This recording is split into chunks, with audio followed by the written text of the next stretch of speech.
বাবা মনে হচ্ছে তো একটা বাচ্চার ঘরে ঢুকেছি, একটু যে বসবো তারও তো জায়গা নেই গো। মা আপনি ওরকম করবেন না তো।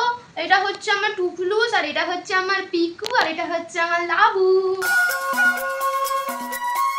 যা তা একেবারে।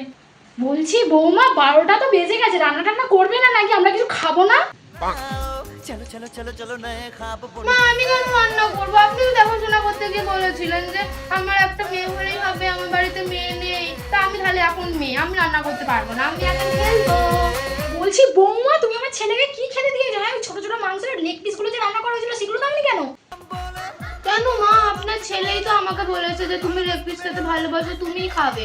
আমি খাবো তাই। বৌমা এনেছি না, একটা বাচ্চা দত্তক করে এনেছি, বোঝা মুশকিল। বলে এই বসে বসে পুতুলগুলোকে নিয়ে খেলবে, কবে যে একটু নাতি নাতনির মুখটা দেখবো কি জানে। রঙ নয় বিখরাও চলো চলো চলো চলো নাতি নাতনি মুখ দেখবে কেন? আপনার ছেলেই তো আমাকে বেবি বেবি বলে, তাহলে কি আমি আপনার ছেলের বাচ্চা আর আমি আপনার নাতনি।